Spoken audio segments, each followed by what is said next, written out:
to. And I went through about a year of questioning, why isn't this working? What's going on? Because it had worked so well up until that point. So I think that's like, a lot of my viewers are obviously young viewers. They're teenagers getting into it. They have this whole idea of newbie gains, and it's cool because you start packing on tissue really fast. But then after a certain point, it becomes discouraging because you don't know what's happening. Why is it slowing down? Which is obviously a natural thing that's going to happen as you get later into your training and lifting journey. So that implementation of carbohydrates after so long of not having it, and eventually getting to the point where I was, plateaued or regressing in strength and muscle building, that was what I needed to progress my training more. And Jared saw in the first 5 days, he posted on his Instagram a wall the photo of the difference between not having carbohydrates and having carbohydrates. And you were there when we were filming in Toronto, and I didn't have carbs at the time. You were saying, well, actually throughout the workout, your pump was decreasing. I just didn't attack the pump at all. Exactly. It's like, sure hope he's okay. Yeah, and so initially I was able to work like that, which I'm sure is the same when you're in a hypercaloric state and then you go into a diet where you're able to progress for a certain period of time, but then eventually as you get to the end of that diet, the reintroduction of carbohydrates allows you to continue. I just had a glaring thought then when he's talking about like fat versus carbs. What I notice people's plans often is I have to make them a diet, and it'll be, carnivore sort of diet for the most part. And I always have to specify, make sure you eat the fat out of the pan. Now, the thing about when you're having carbohydrates, like an apple or something, you eat an apple, you're eating the 20 grams of carbs in the apple, There's nothing to come out. There's no titration. But when you're having like beef, ground beef mince in a pan, fat always comes off, and I see most people not eating the fat in the pan. So that's probably why he's got this benefit. He hasn't actually eaten all the food that he's listed down in his app. That's what I think anyway. Yeah, I'm not sure. I wish we could see the actual food that he's eating. So I'm curious now what exactly his diet looks like now. You to fill out and peak for the show. So obviously this is great having all the science and the knowledge behind it. What would you say for I'm sure I have some carnivore viewers on here. I'm sure I have some viewers, but anybody who is apparently so looking to reintroduce carbohydrates, obviously we had a strategic plan looking at adding in, 10 grams of carbs per meal every 2 weeks or so. Is there a percentage rate of gain that you suggest for someone going from a cutting phase or even a maintenance phase into a bulk, who's in a similar situation as me, where they're on a low carbohydrate diet initially? Well, percentage rates of gain in that discussion are slightly different because depending on how long they've been doing the carnivore diet or ketogenic diet, they're going to gain more glycogen or water more rapidly.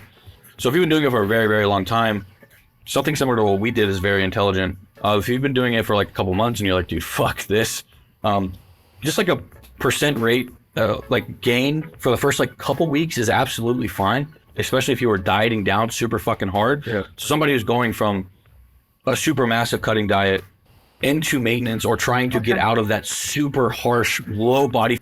So I have a question. So I never agreed with the bulk. So a lot of bodybuilders and people like Tristyn, I'm not sure if he competes or not, they bulk off season to put on weight, then to put on strength, and then they cut. So I never liked that tactic because it stresses the body, it jacks with your metabolism, you could do long-term metabolic damage, all that stuff. What are your thoughts on that? Because it sounds like that's what these two knuckleheads are having him do, because he wants a bulk to put on strength, and I'm sure at some point he's going to lean back down, he's going to start getting into this cycle. What are your thoughts on that? Yeah, that's a fair question. I'd say I've gained most of my muscle mass, whether I be a natural athlete or not, through a gradual increase in food intake and just getting better at training, having a better understanding of recovery. Admittedly, I have done it once in the past where I got up to, I think, 125 kilos. Currently, right now, for reference, about 112 kilos. Now, with that being said, I didn't have more muscle mass in my body because of that. I had more inflammation, my digestion was worse, I felt like crap, couldn't breathe, my fitness was awful, my training performance was no better, I was less fit, probably heaps of other things, like lots of inflammatory responses basically.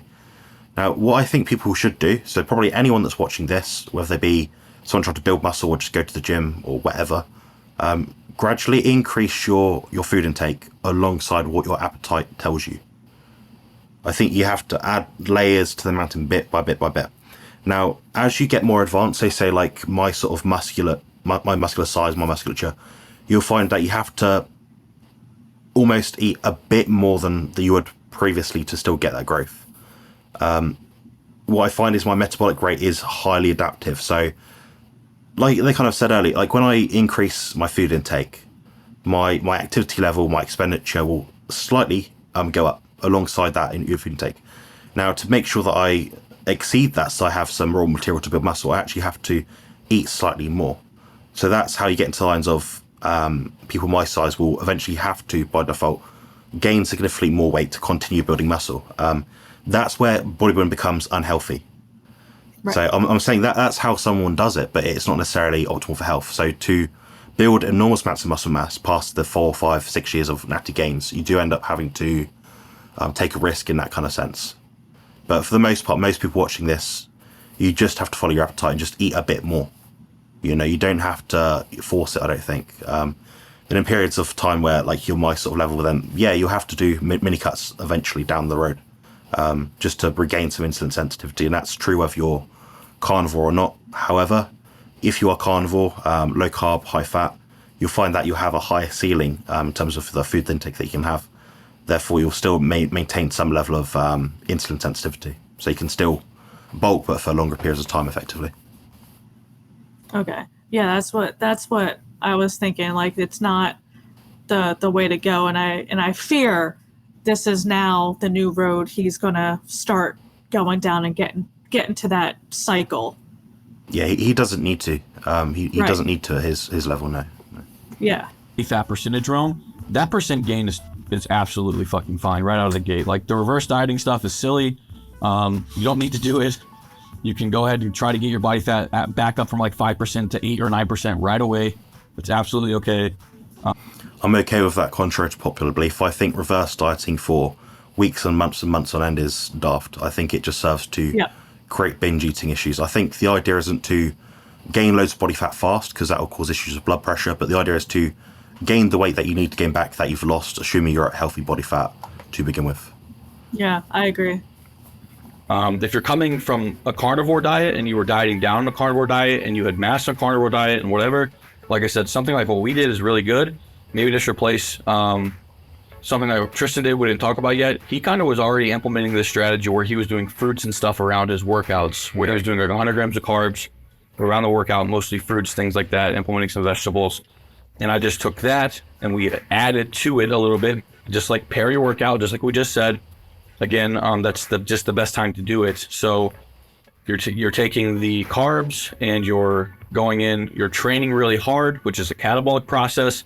And then since you have those carbohydrates readily available, you're now promoting that anabolism again with the protein that you're taking in.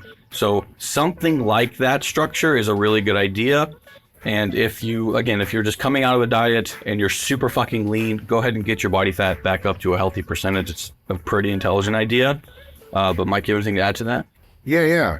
If you're doing a carnivore or low carb diet and you want to try experimenting with carbs, you got to remember that a lot of the people that like keto and like carnivore, their idea of what carbs were is when they would like eat muffins at the office, eating and feel like shit. Well, that's because there's tons of junk, and junk doesn't make you feel good. So what I would start first if I was carnivore is I would start with most meals of the day, adding in some green veggies. Veggies are... So you've come to a diet to put your negative health symptoms into remission. And what you're going to do is chuck in one of the worst things back in the gut that you originally got rid of to get to a healthy state in the first place. Yeah. That's one of the worst pieces of advice there is, I think.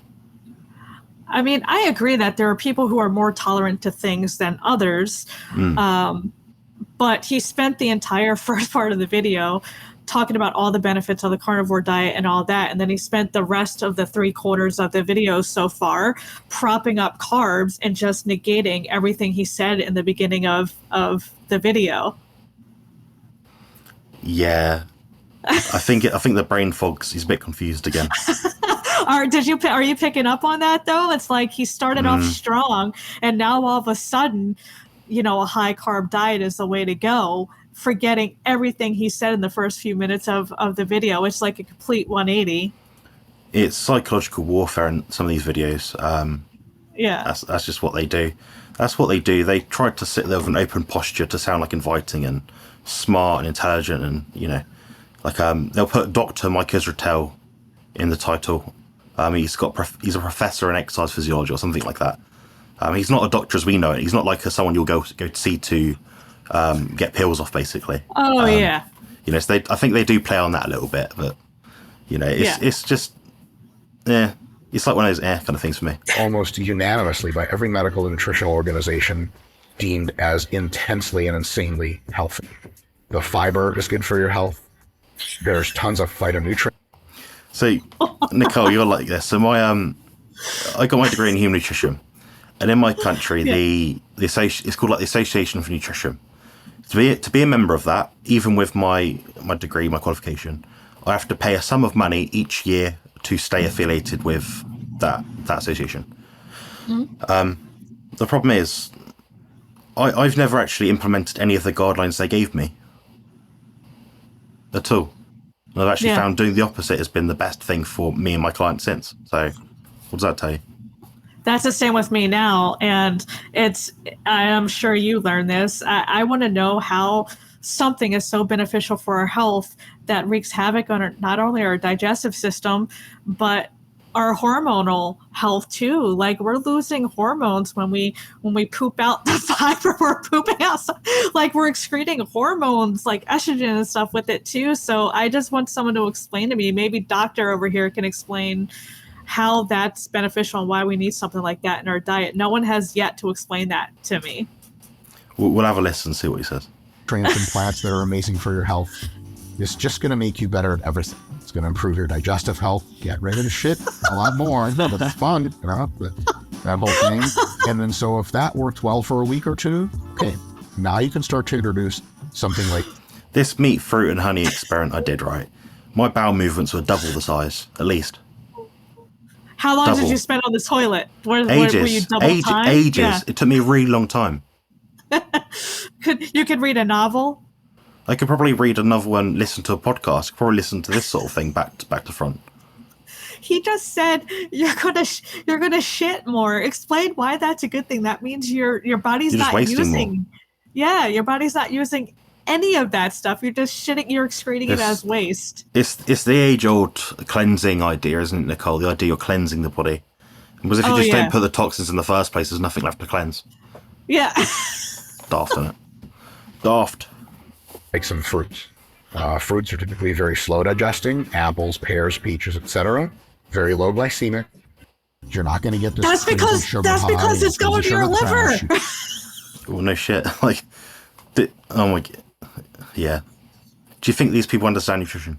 They have no idea. They're like, it's lower the yeah, because most of it is fructose. Yeah, there's glucose, but it's going right to your liver. It's not going to be picked up on those things. Those continuing glucose monitors or even the A1C. The fructose is not going to be picked up on that. Yeah, the glycemic index model itself is piss poor at best. Crap. It doesn't. I don't use it. It's like it's as bad as calories. I think nearly. It's the idea that we are this closed system where nothing else happens and it just goes in and it gets measured and you just eat, I don't know, apples on their own or whatever. Yeah. That's not the reality of, no one's eating just an apple. I know. I don't use the glycemic index model at all. No. You probably won't feel super lethargic. You could, if you feel lethargic when introducing healthy carbs like that in a very small amount, you need to just ramp up and eat more of them and take training and sleep a lot because you're very overreached. What do you think? We should have just listened to this part of the video. He just said if you start to feel sluggish, this is a roller coaster game of blood sugar right now. He's riding the blood sugar wave. He said if you feel lethargic, shove more carbs down your gullet and just spike that blood sugar, get the instant spike of blood sugar and adrenaline and cortisol, and then it drops and put more carbs down your gullet and just keep doing that all day. You're good. That's basically what he's saying. Yeah. I'm a bit phased out now. It's a bit. Usually, when you start introducing, 1 or 2 pieces of fruit per meal, you're going to be able to have like eye laser superpowers. Your cognition is going to improve because, again, the Fatty brain liver likes blood glucose. So you go, Your brain doesn't actually like blood glucose. It's just, like you said earlier, it just oxidizes glucose quickly because it doesn't want it in the system because of how glycating it is. That's why it does that. That's why right. when you put an apple in your mouth versus a piece of steak, the apple will almost disintegrate within, minutes. The steak will just stay there. Yeah. Because you've evolved intuitively, adaptively to be able to tolerate the steak further down your digestive tract. That's why the enzymes are in different concentrations, just in different parts of your body. That's why we have so much amylase in the first part of the mouth, because our body's saying, "Fuck me, let's get rid of this as quickly as possible." Yeah, exactly. And there was this doctor, Milton Mills, I did a reaction on, and he said the same thing. We have double the amount of enzymes to digest carbs. And I'm like, that doesn't necessarily mean it's a good thing. That's because our body's adjusting to what the hell we're feeding it and what we've been doing over the last 100,000+ years. Yeah, completely true. go to a neuroscience professor. They say, I have a very important exam coming up in 4 hours. I need to be my best. No one's going to tell you not to eat carbs. They're going to say, make sure to eat some healthy, slow digested carbs so you have plenty of mental energy for your day. When people. It's funny that because everyone that does a ketogenic diet, they say how they feel so much more cognitively sharper. People even that do any diet but include ketone powders and supplements, they're like, oh yeah, I use that before a test. So how does that stand true? Well, these mental issues, anxiety, depression, Alzheimer's, Parkinson's, dementia, all this stuff, these didn't exist hundreds of thousands of years ago. These are all new because we were thriving on fat. Now we're inflaming the brain and feeding it excess sugar that it doesn't need. So that's why these people are going to mental health specialists and brain doctors to figure out how to pass this damn test. Yeah. Bizarre, isn't it? People say carbs make me groggy. They almost always mean like Swedish fish or fucking goldfish or fish of any kind. They're made of carbs. Oh my God. Just pie. Tons of white bread or something like that. Yeah. All that stuff, that is not, it's not fair play. It's like telling someone that you're on a like the carnivore diet didn't work for you. And they're like, what do you eat? You're like, I mean, mostly Spam and like sausage links. They're like, bologna. Right. Yeah, that's fair. Bologna. What the worst shit ever. Of course, yeah. How many people eat that shit? They eat bologna. Like that's what they're going to do. Obviously that's not cutting the carnivore diet some slack. Eat some nice, healthy fucking, some great organ meats, some great thick slabs of fatty meat from like pasture-raised cows. Right. You're not going to feel terrible. You're going to feel great. So start with healthy carbs like that, some pieces of fruit. As that you'd feel better with that, maybe. What do you think was that? Healthy pieces of carbs like fruit. He seems to think that if you take 2 slices of bread, your body can really discern, like, okay, this is white bread, so this sugar is going here. Oh, this is Dave's killer bread, so this sugar is going here. Oh, this is a peanut. That sugar's come on, man. Your body doesn't work. Your body doesn't work that way. It's glucose. It goes to the bloodstream. It doesn't matter. Fructose goes to the liver. It's not that complicated. It's really not that complicated. I mean, honestly, if I was on a carb diet, I'd be having white rice, white bread, stuff with all the extra fiber taking out, gluten-free, all that sort of thing. The idea isn't to have brown because it's brown, therefore it tastes horrible, therefore it must be healthy. It doesn't, it doesn't stand true. I've tried this myself in the past with blood glucose meters, and when I was eating carbs, and I tried white bread, tried brown bread, same response, my body. Exact same blood glucose response. Does the same thing. Exactly. One upsets my guts more. There might be more sugar in the white bread slightly, but it's still sugar as soon as it hits the tongue and digestion starts. So it really, this whole argument with brown rice versus white rice, wheat bread versus white bread, it just makes zero sense. You can introduce some more carbs, like Jared is saying, take another ramp and go to some grains. Whole grains are, again, incredibly healthy. You should look at PubMed, any literature reviews. You have health, just type in Google. Health benefits of whole grain comprehensive literature review or meta-analysis or lit review. You're going to get so many studies, you'll be up to your eyes in studies. Whole grain. We have to define what a study is, don't you, Nicole? I mean, I can do a meta-analysis and literature review of epidemiology. I mean, the China study, that's not even a study. That's almost like a literature review. That doesn't really underpin anything of value, you know? Well, they all say clinical trials, and I hate that in the subject line in the bold font. I'm like, that's kidnapping and entrapment. I'm pretty sure that's against the law. You're not locking humans in the studies. It's like my clients logging in their food journal, telling me what they're eating, and then I base my recommendations off what they're telling me they're eating. So that's the first problem. And the second problem, these studies really aren't comparing apples to apples. They're comparing like two totally different things most of the times if they're comparing things, and they're so flawed. It's like all these studies are garbage, and they're the whole grain thing and fiber thing with the need to poop and all that. If you actually sit back and think about what poop is, be like, oh, it's waste. Oh, my body's not using that nutrition. I'm just shitting it out. How is that benefiting you? It's just jacking with your colon. And we have so many people, more people than a lot of people actually, having their colons removed because of all this so-called beneficial fiber. Yeah, studies is a tricky one. We'll have to do a talk on that studies things one day, I think. Oh my God. Grains are like a fucking panacea. They do unbelievable things to your body. They're awesome. They do. Unbelievable, And so you terrible add in things. Brown rice. You add in sweet potatoes. You add in whole wheat pasta. You add in some whole brown grain rice. bread, chia seeds and shit like that in there. You know, the good stuff. Shit. The Yeah, stuff exactly. the stuff that you don't absorb, that just comes directly out of your guts immediately the next day, if you're lucky. I mean, I don't know anyone that's ever had like chia seeds and flax seeds and this sort of crap and so like, oh, I feel so much better now. All my health issues are in remission. It's never happened. I don't feel bloated at all. It just looks interesting on a plate, doesn't it? Really, it's decoration at best. Actually, it looks gross. Yeah. That hipster shit. And all of a sudden, your blood glucose is incredibly stable. Your mental energy is amazing. Your workout energy is awesome. There's no crash. There's no psychotic glucose rush. It's all good. And then if you want, later in your muscle gain phase, you can add in some regular potatoes. You can add in some white rice. Oh my God. Specifically pre and post workout. You can even do some kids' sugary cereal if you're onto that sort of thing, like Jared and I are. That's not like we eat kids' cereal every fucking meal of the day. It's just post workout when you need that fast carb, that Do you insulin though? spike. Do you need that fast? I don't get that. Well, you got two people here falling asleep. The guy in the middle is an impressionable young man, pretty intelligent because he's been doing a sensible diet for the past 4 or 5 years. Yeah. Now you got these two bozos on either side giving complete misinformation. Oh my God, it's terrible. Poor lad. You know, he's only young. He deserves better, I think. Yeah.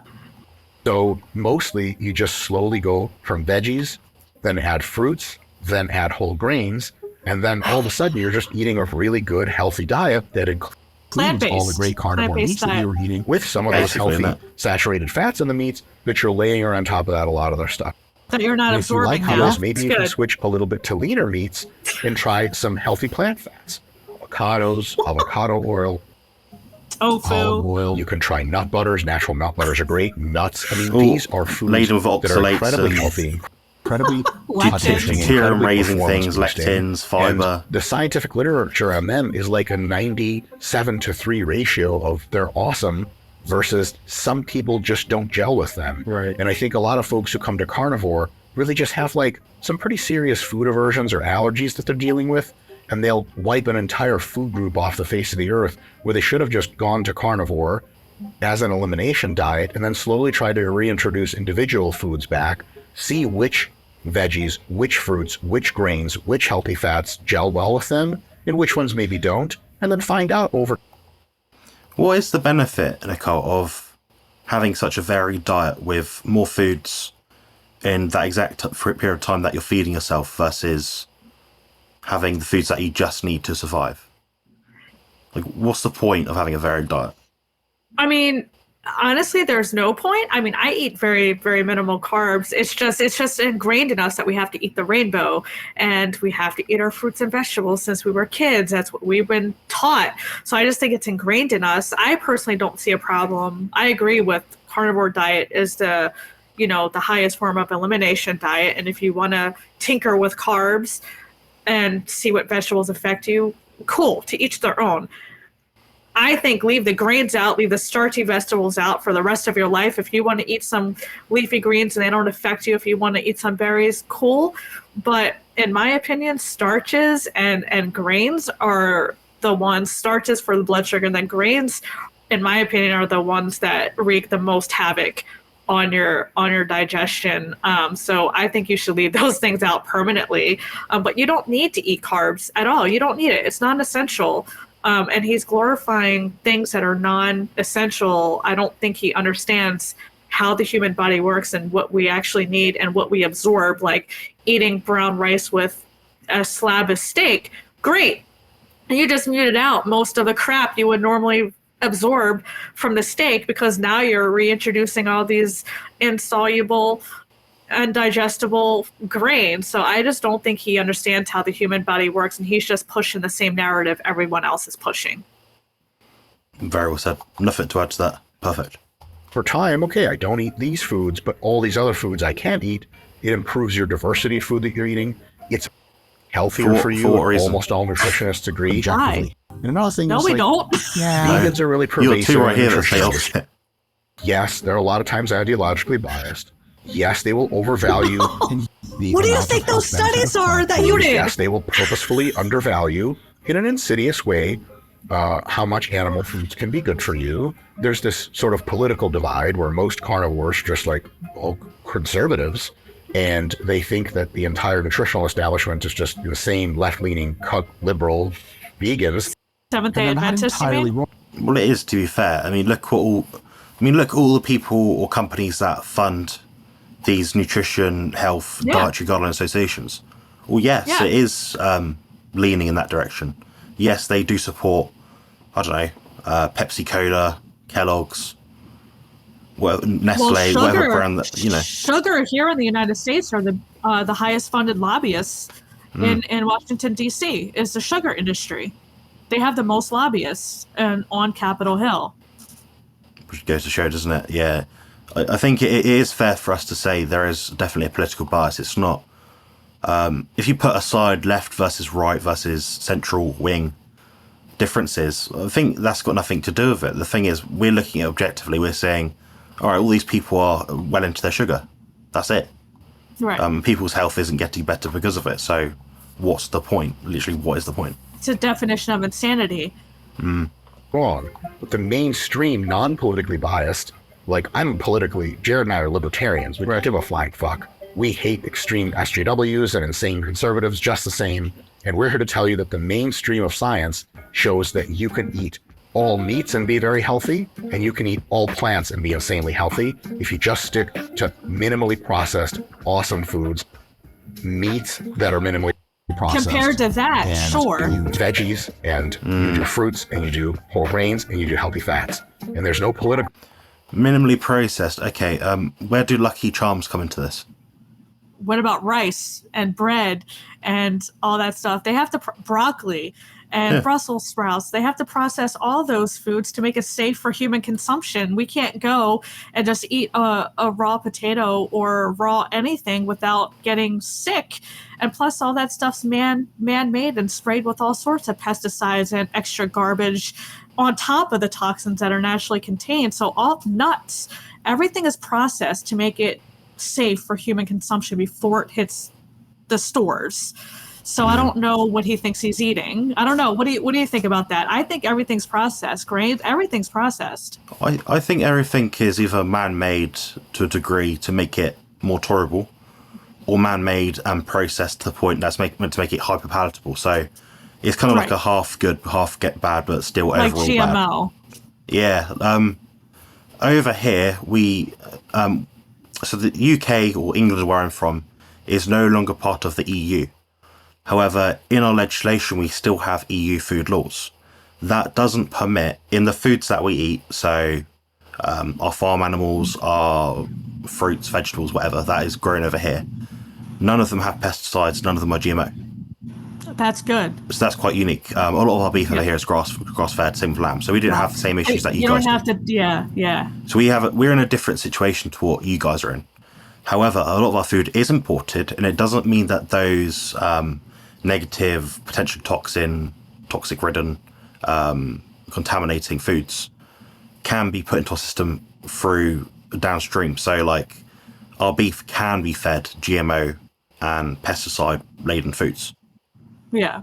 So there is always a way into the food chain. So it's frustrating. One day we'll have to probably look at all this legislation and point out all the flaws in it, maybe. I don't know. Oh, that'll be fun. Go bias to that at all.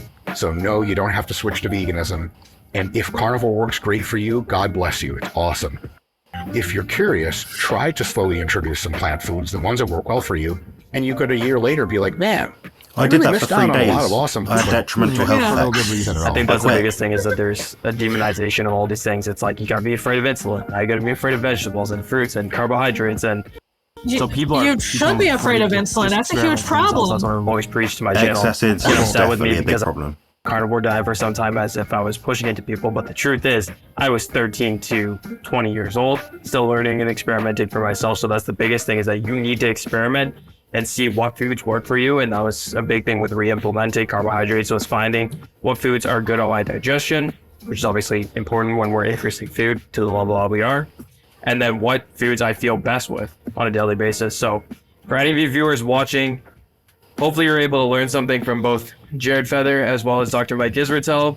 Follow both of these guys on all of their individual social Oh medias as well man, as that's what a shame. What a shame that is. He just went from a perfectly good diet to 500 grams of carbs. That's so unnecessary. Why? I'm so bummed out for that. That's a shock, wasn't it?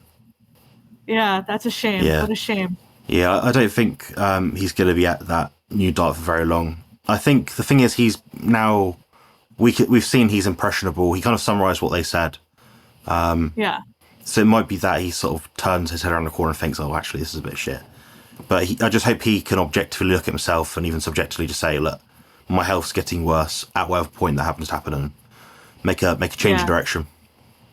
I mean, the good news for him is he's super young. It's just, I think he's garnered a lot of attention over the years, and I've seen it. He has a lot of attention over his physique. I mean, I never thought he was healthy in the state he was in anyway. He was too lean all year round, and that alone's not healthy. So I'm glad he's at least putting on some body fat. Like, that's a good thing. But the way he's doing it, it's just excessive, and I think they're leading him down a not good path. They're steering him down in a the opposite way. I think there was a good happy medium. If he wanted to reintroduce carbs, cool, but I think there's a middle ground here, and I think that he just went to the extreme. Yeah, I mean, if I was if I was coaching him, I'd have put it into different phases. So I'd have been like, okay, let's look at your training first. You're happy with your diet. You just maybe you don't train right. Maybe you're doing too much exercise. Okay, reduce that. A month down the line, 2 months down the line, what's happening to your weight? What's happening to your body composition? How do you feel? Okay, improvement, yes or no? Okay, no improvement. What's next in the flow chart? Okay, let's increase the fat a little bit. Let's reduce the protein. Look at the different markers. Look at his training performance. Look at his Sleep, his health, sleep, stress, recovery, stress. all that. Yeah. All those things. Okay, is that working? Yes or no? No. Okay, maybe have a blood test. Maybe see what's going on in the body. He might have an acute infection. He might have something else going on that would otherwise not be spotted. Okay, is that helping or not? No. Increase fat a little bit. Does that help? Yes or no?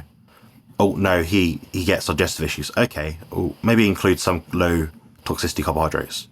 There aren't many, guys. There aren't many. Well, like you said earlier, he was that lean. He was so lean, like 5-6%, like literally all year round. That alone's not healthy. And you mentioned it earlier, his testosterone levels, right, were probably tanked. So of course he's going to stall in his strength and muscle building.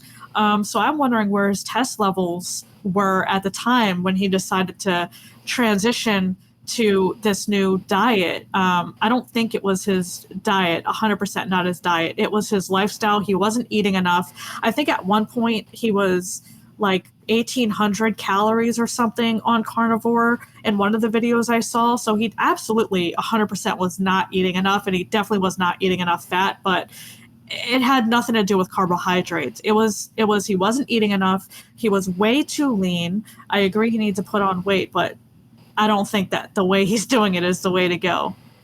Yeah, it'd be interesting to see what he does down the line. I don't know, we can only speculate, but I don't know. Anyway, everyone's asked me for this video. I got about 10, 20 messages saying, oh, can you do this video? So we've done it now. We've made a 2-hour long video for you guys. Probably post this both on my channel and Nicole's channel. I may split it up into 2 parts. I'm not sure, but it'll be there anyway, so you guys can watch it. And please subscribe also to Nicole if you have not yet already. So I'll link her details below in the description. That's pretty much it. Yeah, thanks for inviting me to do this. This is definitely a new type of reaction for me, but it was tons of fun. I learned a lot when it comes to muscle building and stuff there in the middle, because that's not my specialty. But yeah, it was definitely tons of fun dismantling some of the things there. Yeah, my pleasure. Me too. Cheers.